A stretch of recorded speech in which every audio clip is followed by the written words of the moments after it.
make sure to pay attention. I'll give you some good information. And I think you're going to find this pretty exciting. Yeah. What's the problem here? Boring. Talking real low, don't appear very confident. What else? Looking down. Yeah. What's that?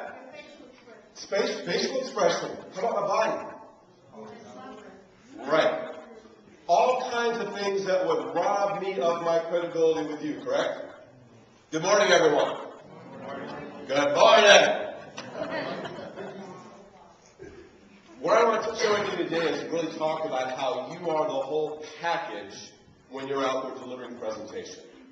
Whether you're giving speech presentations in your class or you're having to present yourself to others who are going to have some kind of impact in your life out there. What would be some examples where you may have to present yourself in a good, powerful way that may sway the decision of others sitting over there? Interviews, absolutely. Where else? How about courtroom? Before the judge? Anyone had to do that one? I'm asking you to join me here. Anyone had to do that one before? Okay. Is that an important time to present yourself in a good, strong, powerful, credible manner? Absolutely. Now, how many in here, being real honest, are actually terrified of the idea of getting up and speaking in front of a group, whether you know them or not? It scares you. All right, good. The rest of you are being honest. It's a little scary. Even as many years practice, by the way, practice is the key, that I've been doing this, every time I feel a little nervous coming on. That's just part of the deal.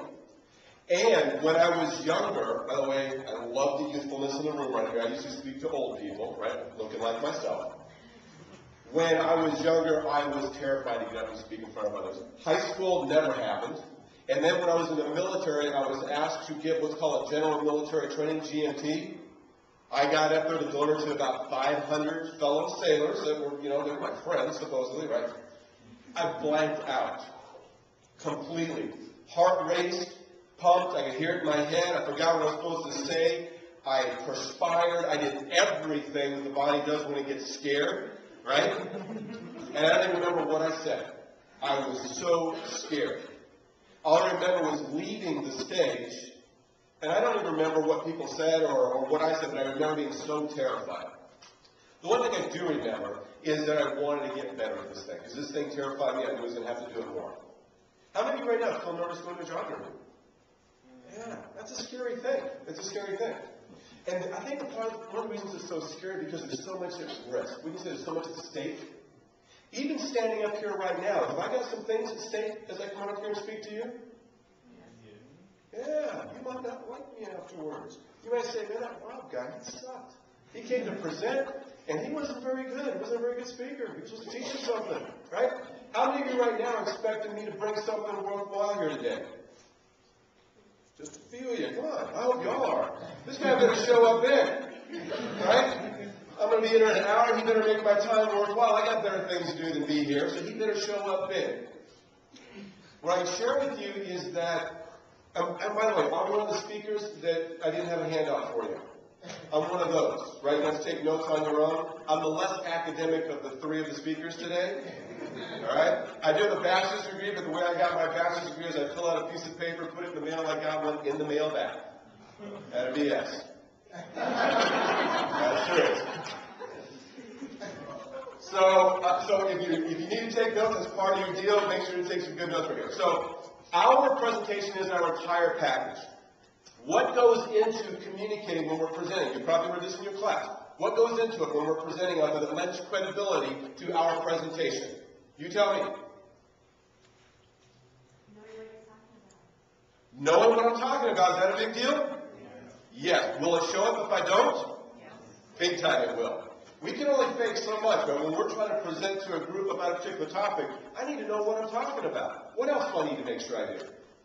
That lends credibility to my presentation. Say it again.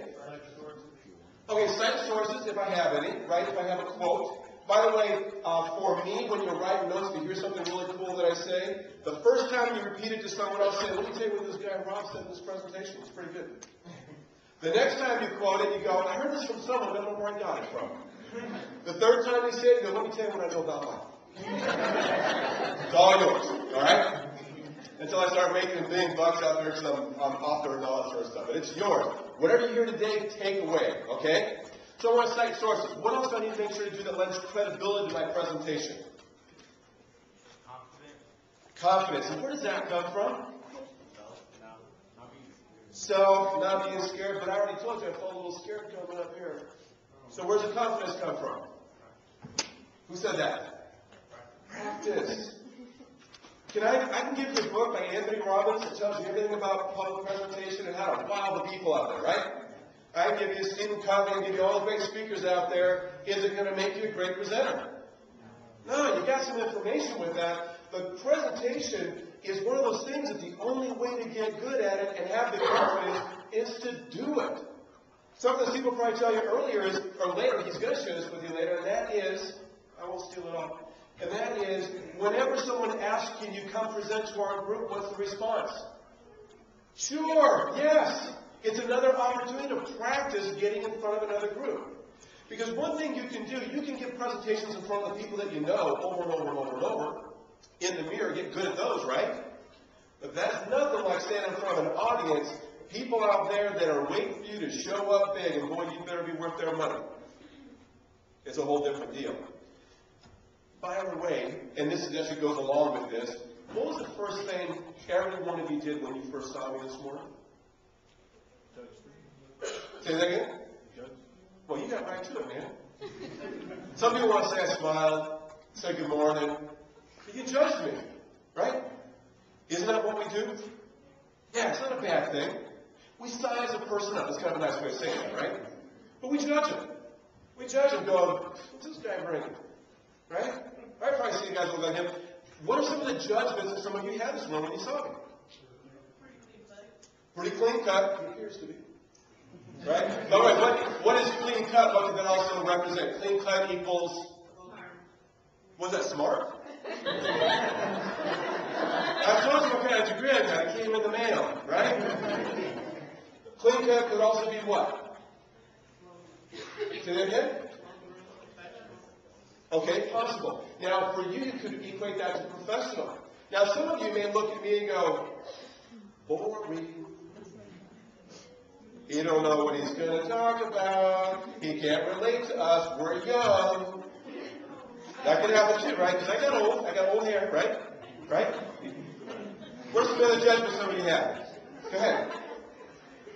What's some other judgments you had? Just snap judgment. What was some others you had? What's that? Who are you? Yeah, who are you? Right? Who are you? What are you even doing here? What qualifies you to be here? Right? What are you going to do? And the reality is, every one of us is up against that when we go to give a presentation, because what's happening is what we do in life. When we encounter someone for the first time, we size them up based on their appearance, mostly, right? Whether they're a man or woman, young, old, whether they're dressed professional. Would your assessment be then a little different if I showed with flip-flops and a t-shirt and shorts? Right? I said, dude, a little different, right? So those are the things that go up. Now, one thing that you all have going against you when you go out to that adult world out there and go to interview or go to present that I don't have to deal with is what? Say that again. Well, you said too young. But you're young. Okay? And you, the assumption is no experience. And then there's all kinds of assumptions that goes along with you today, isn't there? What are some of the assumptions that goes along with you being young? Irresponsible. Say it again. Short attention span, right? Right? Absolutely. Right? I won't say one thing. We'll see. So, short attention span, irresponsible, not taking things serious. It'll just be a matter of time when you start getting real lazy, all kinds of things. You might be a good first person. So, there's all kinds of things that you are up against when you go out there in the world, like it or not. That's what the world